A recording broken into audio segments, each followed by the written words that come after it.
Welcome back to the Bible Stories. You may notice there are no ads on this video because YouTube has demonetized our channel. To support us, you can scan the first QR code to join the Bible Stories podcast app, where you can listen offline and access exclusive episodes. Or, if you simply want to give, you can scan the second QR code to donate directly. Thank you for helping us keep these Bible stories going. If you understand Proverbs 1, you understand the entire Bible, and here is the reason why. The chapter puts one young man in a noisy street with three voices calling his name: his father from inside the house, a group of men from the road, and the voice of God's own wisdom calling out loud in the busy market where anyone walking past can hear it. 3 invitations, 1 life, and everything that follows depends on which one he answers. Most books of the Bible drop you straight into the middle of something. Genesis begins with God creating. Exodus begins with a people in slavery. Matthew begins with a long list of names. But Proverbs does something unusual. Before it teaches you anything, it stops and tells you exactly what it is for. It opens like this: the Proverbs of Solomon, son of David, king of Israel. That single line carries a lot of weight. At a place called Gibeon, God told Solomon to ask for anything he wanted, and 1 Kings chapter 3 records what he chose. Not wealth, not long life, not victory over his enemies. He asked for a listening heart. God gave it to him. And 1 Kings goes on to say that Solomon spoke 3,000 proverbs, and that kings traveled from other countries just to sit in a room and hear him talk. This book gathers a portion of those sayings, along with the words of a few other wise men whose names appear later on. 31 chapters in all, 1 for every day of a long month, which is why so many people have read it that way for centuries. Then come 5 verses laying out the purpose. The book exists so that people can gain wisdom and instruction, understand words of insight, receive training in what is right and just and fair, and give good sense to those who have none. And here the wording gets very specific. It says, the book will give understanding to the simple and knowledge and discretion to the young. The Hebrew word behind simple does not mean stupid. It describes a person whose mind is wide open, who has not yet decided anything, who will believe almost whatever is said to him because he has no experience to test it against. Think of a young man who has never been lied to and does not yet know the sound a lie makes. That person is not foolish. He is unformed. And Proverbs says he is exactly who this book was written for. But then the purpose statement turns in Proverbs chapter 1 verse 5. Let the wise hear and increase in learning, and the one who understands obtain guidance.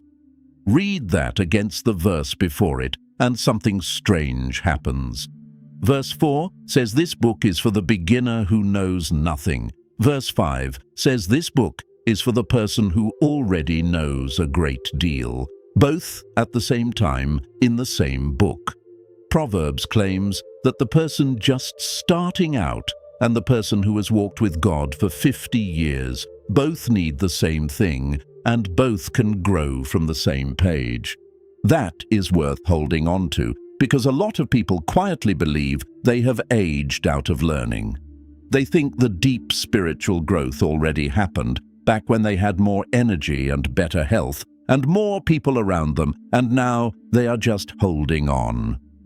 Proverbs 1 says no. The wise one is not the person who has finished. The wise one is the person who is still listening. Which brings us to the sentence the entire book is built on. Proverbs chapter 1 verse 7. The fear of the Lord is the beginning of knowledge. Fools despise wisdom and instruction. Every other verse in Proverbs leans on that one. And 2 words in it get misunderstood so often that they keep people from ever enjoying the book. The first is fear. When most of us hear that God wants us to fear him, something in us tightens. We picture a God who is watching for mistakes, waiting to be disappointed. We picture ourselves shrinking. But that is not the fear this verse is describing. Scripture uses a different kind of word for terror, the sort of dread you feel when danger is close and you want to run. What Proverbs is talking about is the opposite motion. It is the fear that draws you nearer rather than pushing you away. Think of the last time you stood in front of something genuinely larger than yourself. Standing at the edge of a canyon with your hands gone cold on the railing, watching a storm move across open water toward a house you cannot move. The moment you first held a newborn and understood that you were now responsible for a life. You were not scared, you were quiet. Something in you got smaller and steadier at the same time. You paid attention differently. That is closer to what the Bible means. The fear of the Lord is knowing that God is God and you are not, and being glad about it. It is the settled reverence that says, His view of reality is more accurate than mine, His judgment is better than mine, and when the two disagree, I will move. It is not a cringe, it is a posture, and it is the only posture in which real learning becomes possible, because a person who has never yielded to anything cannot be taught anything. Then there is the second word, beginning. We tend to hear that as the first step in a series, the way the alphabet is the beginning of reading.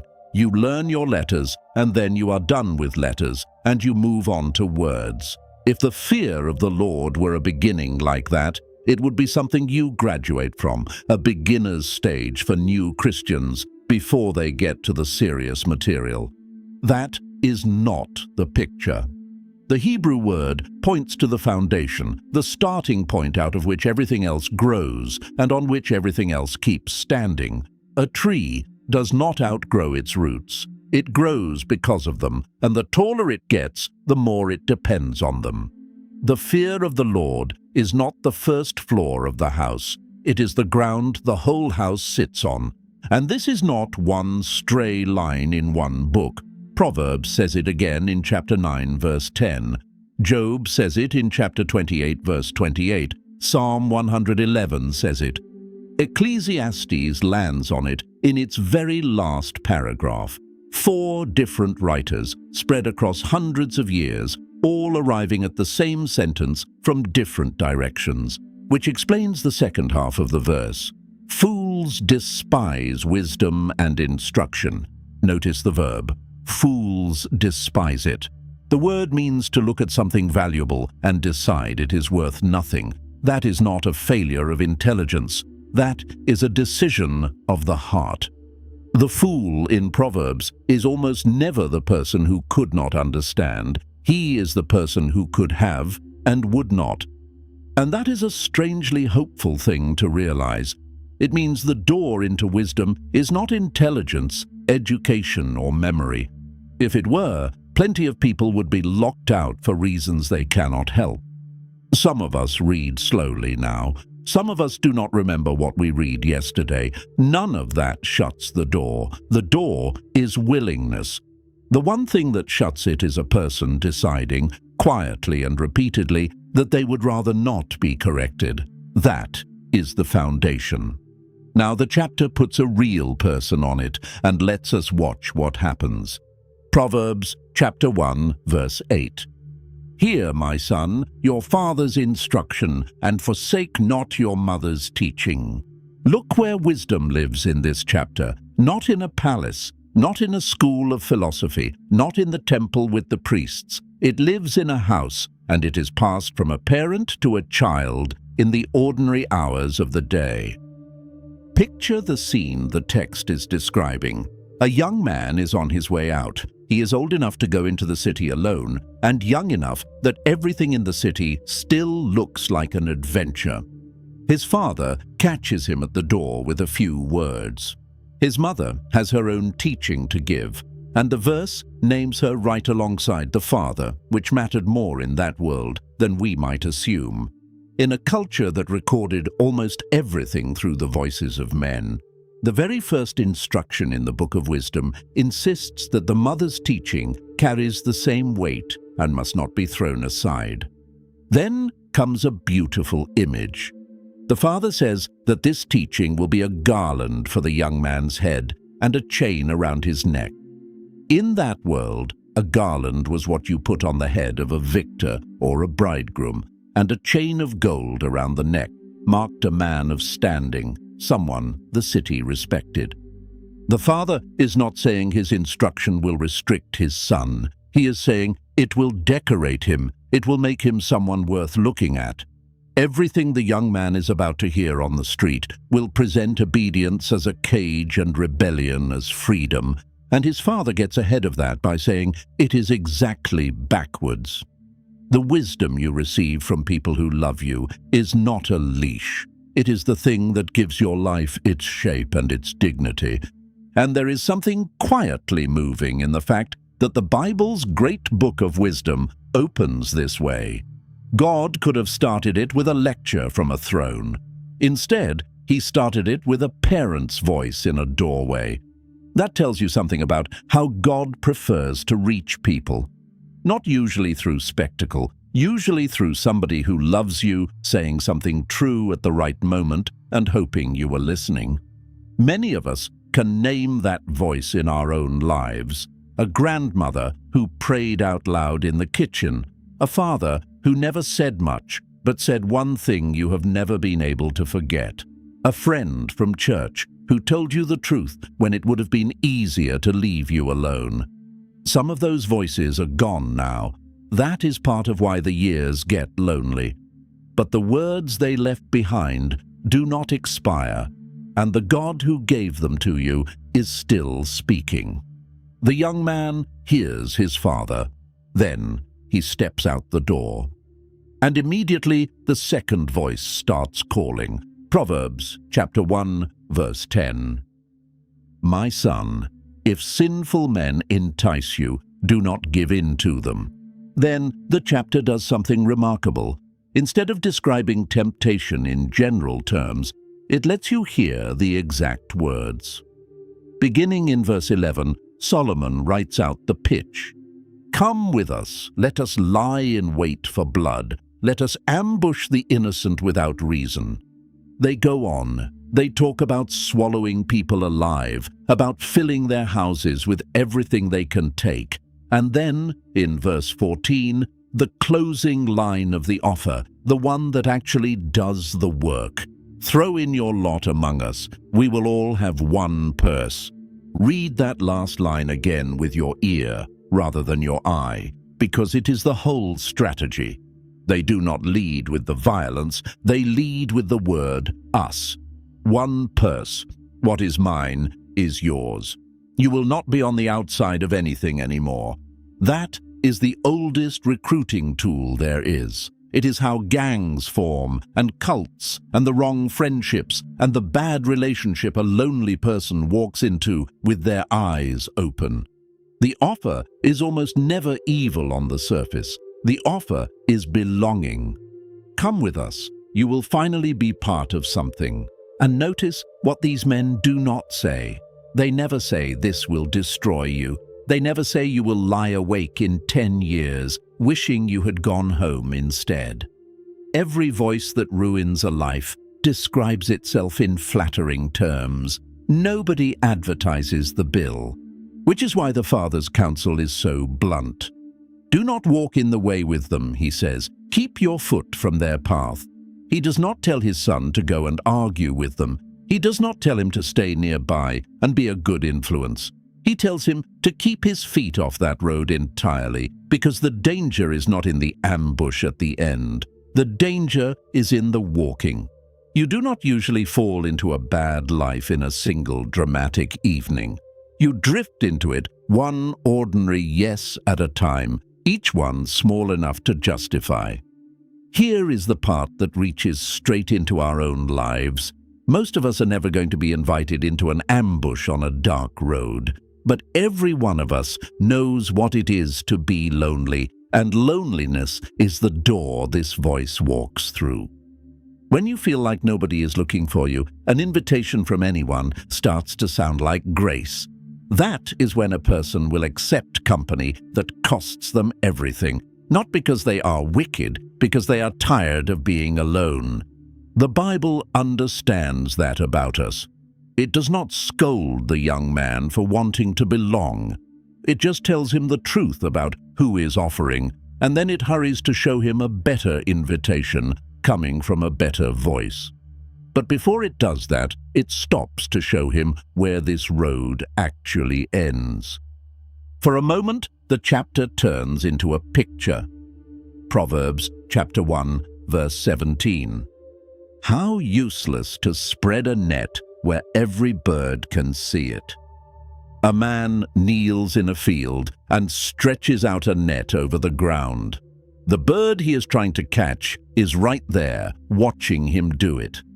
Any bird with sense flies off. You cannot trap something that can see the trap. Then Solomon turns the picture inside out. Verse 18 is one of the sharpest lines in the whole book. These men lie in wait for their own blood. They ambush only themselves. They think they are the ones holding the net. They are the ones standing in it. Everything they set up for someone else is going to close around them. Greed, the chapter says, takes away the life of the one who has it. Not the life of the victim, the life of the owner. This is one of the things that makes Proverbs different from a book of laws. A law says, here is the rule, and here is the punishment we will apply if you break it. Proverbs says something else. It says that God built the world a certain way, and certain choices carry their own consequences inside them, the way a seed carries a plant. When a man lets greed run his life, he does not need a judge to sentence him. The greed does the work. It eats his sleep, then his relationships, then his peace. And by the end, he is standing in a house full of things with nobody in it. That is not God being harsh. That is God being honest about how he made reality. And it is meant as a mercy, because a warning is only cruel if it comes too late. There is a second thing hiding in the bird and the net. The bird is safe because it can see. The whole tragedy of the men in this passage is that they cannot. They are looking at the loot and not at the trap. And that is the real gift Proverbs is offering the young man at the door, not a list of rules. Eyes, the ability to look at a situation and see the shape of where it goes, 3 or 4 steps before anybody else at the table sees it, which is exactly why the next voice matters so much. Because that kind of sight does not come from experience alone. By the time experience teaches you, you have usually already paid for the lesson. Proverbs chapter 1, verse 20. Wisdom cries aloud in the street. In the markets, she raises her voice. Now, the chapter changes shape. Wisdom stops being a subject and becomes a person. She has a voice. She has a location. And Solomon tells us exactly where she chose to stand. Not in the temple, not in the palace, not in a school where you would need money and standing to enter. She stands in the street, in the markets, at the busiest corners, at the city gates where the whole town passes through. She stands where the noise is, where the merchants are shouting and the animals are loud and nobody is being quiet or reverent or particularly religious. Understand what that means, and a lot of quiet shame falls off a person's shoulders. God's wisdom was never designed for specialists. It is not reserved for the people with the study Bibles and the theology degrees and the right vocabulary. It is out in the open, calling to whoever happens to be walking by. The city gate was where ordinary business was done and ordinary disputes were settled. That is where she planted herself. God's wisdom shows up where your actual life is happening, in the kitchen and the waiting room and the phone call you are dreading, not just in the sanctuary on Sunday. And she is not subtle about it. She cries aloud. She raises her voice. The picture is of somebody who very much wants to be heard, calling out over the crowd, refusing to be polite about it. Then she speaks, and her first words are a question aimed at three kinds of people. How long will the simple ones love being simple? How long will the mockers enjoy their mocking? How long will fools hate knowledge? Those three are worth telling apart because they are three stages of the same slide. The simple one is open but untrained, and he can still be helped. The fool has begun to prefer his own way and resists correction. The mocker has gone further still. He has decided that the whole business of wisdom is beneath him, and he protects himself with contempt, because if you can laugh at something, you never have to face it. Nobody starts as a mocker. People arrive there slowly, one refused correction at a time. And that is the weight behind her question. How long? She is not insulting them. She is asking them how many more years they intend to spend this way. Then, right when you expect her to turn and walk away, she does the opposite. Verse 23. If you turn at my reproof, behold, I will pour out my spirit to you. I will make my words known to you. Read what she is actually offering. She says, if you will simply turn, if you will change direction, she will pour herself out on you. Everything she has, given freely to the same people, she was just calling simple and foolish and mocking. That is grace, standing in a street corner in the Old Testament, hundreds of years before anybody had the word for it. Wisdom is not asking these people to clean themselves up and come back qualified. She is asking them to turn around. That is the entire requirement. Turn, and I will fill you.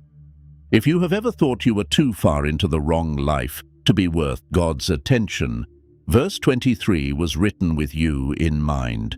She is not calling to the wise. The wise are already listening.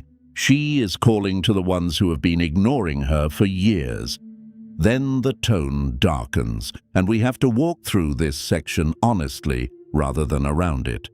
Wisdom says she called and they refused. She stretched out her hand and no one paid attention. They ignored all her counsel and wanted none of her correction. And so she says, when disaster falls on them, when it comes like a storm and their trouble sweeps in like a whirlwind, she will laugh. They will call, and she will not answer. They will look for her and not find her.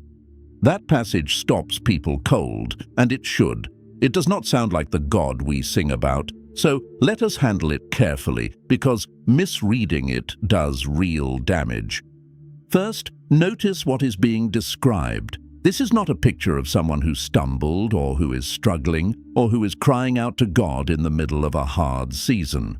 This is the picture of a lifetime of settled refusal. Wisdom says she called and stretched out her hand and was turned away again and again and again. This is not one bad decision. It is a road walked all the way to its end. Second, the laughter. In the Hebrew world, that kind of language was not a description of God enjoying someone's pain. It was the language of a claim finally being proved. For years, the mockers laughed at wisdom and said she had nothing to offer. When the storm comes, the argument is over. What is being pictured is not cruelty. It is the collapse of a lie and the terrible silence of a person who spent a whole life proving to themselves that they did not need God, and then finding out they were right about nothing. And third, look closely at why they cannot find her. The chapter says it plainly. They hated knowledge and did not choose the fear of the Lord. They would have none of her counsel. Nobody was ever kept out. They kept themselves out, one refusal at a time, until refusing was simply who they had become. God does not slam the door on people who want him. That is the whole reason wisdom is out in the street shouting instead of sitting quietly indoors. Here is the pastoral truth underneath all of it. If this passage frightens you, that fear is itself the evidence that it is not describing you. The people in these verses are not afraid. They are amused. A heart that can still be troubled by God's warning is a heart that is still listening, and a heart that is still listening is not lost. And there is one more thing. The fact that you are hearing this chapter at all, today, at whatever age you are, in whatever condition your life is in, means she is still calling. Wisdom is not standing in the street, shouting at people whose time has run out. She is shouting at people who still have time. Now, step back and look at the shape of the whole chapter. 3 voices called out to one young man, his father offering wisdom out of love, the crowd on the road offering belonging at the price of his life, and wisdom herself calling in the open street, offering to pour out everything she has on anyone who turns. That structure is not unique to Proverbs. It is the architecture of the entire Bible. Go all the way back to the beginning. 2 people in a garden and 2 voices. One had told them the truth about the tree. The other suggested that the truth was being withheld from them and that they could have wisdom on their own terms, without reverence, without trust. They listened to the wrong voice, and every page after that is the story of what followed. The very first human failure was not a failure of morality first. It was a failure of listening. Move forward to Moses, standing before a whole nation on the edge of the land they had waited 40 years to enter. He lays it out with no decoration at all. He tells them he has set before them life and death, blessing and curse. And then, in Deuteronomy chapter 30, verse 19, he says this, "Now choose life, so that you and your children may live." 2 voices again, and a choice. Move forward again to Joshua at the end of his life, telling Israel to decide that very day whom they would serve. Forward again to Elijah on Mount Carmel, watching a nation limp between 2 opinions and asking them how long they intended to keep doing it, which is almost word for word the question wisdom asks in the street. Open the book of Psalms, and the very first psalm sets 2 ways side by side, the way of the righteous and the way of the wicked, and asks you to choose your path before you read anything else. Then Jesus arrives, and the pattern does not change. He describes 2 roads, one wide and one narrow. 2 trees, one bearing good fruit and one bad. 2 builders who look identical until the storm comes, and then everything depends on what they built on, which is to say, everything depends on their foundation, which is exactly the word Proverbs 1 used at the start. And when he finishes the greatest sermon ever preached, he does not end with a summary, he ends with a choice. All the way to the last chapter of Revelation, where the final invitation of the Bible is the Spirit and the bride saying, "Come," and whoever hears saying, "Come," and whoever is thirsty being told to come and take the water of life freely. The book closes the way Proverbs 1 opens, with a voice in the open, calling. That is why this one chapter unlocks the rest. The Bible is not fundamentally a rule book or a history book, though it contains law and history. It is the record of God speaking into a noisy world where other voices are also speaking, and of people deciding again and again whose voice they will trust. Learn to read Proverbs 1 that way, and you have been handed the key to every other page. There is one more turn to make, and it is the most important one. Everything Proverbs 1 says about wisdom, the New Testament eventually says about a person. Think about how wisdom is described here. She stands in public. She refuses to hide in the places where only the educated can reach her. She calls to the simple, the foolish, and the mockers, which is to say, she calls to the least qualified people in the city. And she promises to pour out everything she has on anyone who will simply turn. Now think about how Jesus lived. He did not set up an academy and wait for the qualified to apply. He taught on hillsides and beaches and roadsides, and in fishing boats pushed a little way from the shore. He talked about God at a well in the middle of the day with a woman whose life had come apart. He was accused, over and over, of spending his time with exactly the wrong people, the ones the religious teachers had already written off.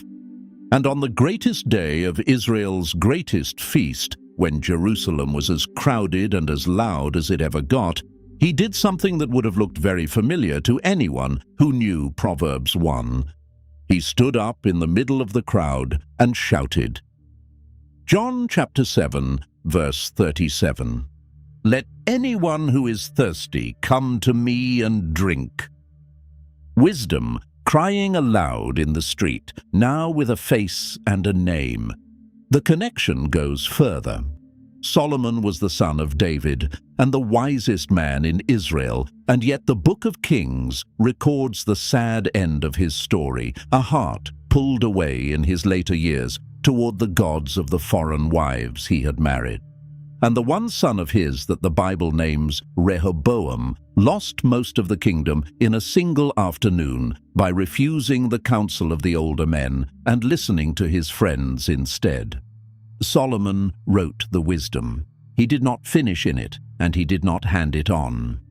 Centuries later, another son of David came, and he listened perfectly to his father, refused every voice that offered him a shortcut, and walked the whole road without turning aside once. Paul would eventually write to the church in Corinth that Christ is the wisdom of God, not a teacher of wisdom, the wisdom of God in person. And then there is the cross, which is where the fear of the Lord and the love of God stop being two separate things. At the cross, you see how serious God is about sin, which is the reverence part, and you see what he was willing to pay to have you back, which is the love part, both at once in one place. That is why a Christian can fear God and run to him in the same breath. The one we revere is the one who died for us. So when Proverbs says the fear of the Lord is the beginning of knowledge, the whole Bible eventually answers back that the fear of the Lord has a face, and the face is kind. Let us bring this down to where you actually live. The voices calling you are not gangs on a dark road. They are quieter than that, and they know your name, and most of them do their work when the house is empty. There is the voice that says you are too old for God to be doing anything new with you, that your useful years are behind you, and what is left is maintenance. It usually shows up on the days your body reminds you what it can no longer do. There is the voice that says you are too far gone. It brings up the specific thing. It says a person with your history does not get to sit at the front. It is very good at making shame feel like honesty. There is the voice that says nobody would notice if you disappeared. It gets loud when the phone has not rung in a while, when you are eating alone again, when you realize you have gone a whole week without a real conversation. And there is the voice that says God has stopped listening to you, that your prayers are going up into an empty room, that you have asked for the same thing for years, and the silence means something. Every one of those voices is doing what the men on the road were doing, presenting itself as the truth, offering you a version of reality that costs you your life a little at a time, and not one of them will ever mention what it is taking from you. Now, hear the other voice, the one that is still out in the street. She is not calling to people who have their lives in order. She is calling to the simple, the foolish and the mocking, and she calls them out loud in public, and then offers to pour herself out on them the moment they turn. If she were only interested in the qualified, she would not have needed to shout, and she would not have chosen the market. Whatever you have done, whatever you have believed for the last 20 years, whatever room you are sitting in right now, you are exactly the kind of person she went looking for. And turning does not require a program. It does not require you to become someone else first, or to understand the whole Bible, or to feel a certain way. It is the smallest and largest movement there is. It is saying, quietly, God, I have been listening to the wrong things, and I am done. Teach me. That is what verse 23 is waiting for. Proverbs 1 does not end on the warning. That matters. Solomon could have closed it with the storm and the whirlwind and let the fear do the work. He did not. He gave the chapter one more line, Proverbs chapter 1 verse 33, and it is a promise. But whoever listens to me will dwell secure and will be at ease without dread of disaster. Look at what is being offered and look at what is not. It does not promise that nothing hard will happen to you. It does not promise good health, or that your children will call, or that the money will hold out, or that you will not sit in another waiting room this year. Proverbs is far too honest a book to promise that. What it promises is that you will dwell secure, you will be at ease, you will live without that low, constant dread that sits underneath so many lives, the sense that something is coming and you will not be able to handle it. Not because your circumstances got easier, but because you are no longer standing on your own understanding. You are standing on the ground the whole house was built on. That is what the fear of the Lord actually produces in a person. It is one of the quiet reversals of the Christian life. The one who reveres God ends up with less fear, not more, because everything smaller has been put in its proper place. So here is the answer to where we started. If you understand Proverbs 1, you understand the entire Bible, because Proverbs 1 hands you the question the whole book is asking. Not what do you know, not how much of it can you remember, not how well you have done. The question is whose voice you will answer on this ordinary day in this ordinary house. The Father is still speaking through everyone who ever told you the truth in love. The road still has its crowd on it, and they still lead with the word us. And wisdom is still out there in the noise, refusing to lower her voice, calling to the people who have not answered yet. You are one of them. That is not an accusation. That is the good news of this chapter. She is still calling, which means it is not too late, which means the only thing standing between you and everything she is offering is the turn. Turn, and she will pour herself out. Whoever listens will dwell secure. If this video helped you grow deeper in God's Word, I want to personally invite you to be part of what we are building here. Every video on this channel takes many hours of study and careful research to make sure we bring you content that is faithful to Scripture and worthy of your time. If you would like to support this mission and help us keep making these videos, you can find a link in the description below to give a one-time gift or become a monthly supporter. Every gift, no matter the size, goes directly toward creating more content like this. And if you are not in a position to give right now, that is completely fine. The best thing you can do is subscribe, share this video with someone who needs to hear it, and keep studying God's Word with us. Thank you for being here, and may God bless you richly.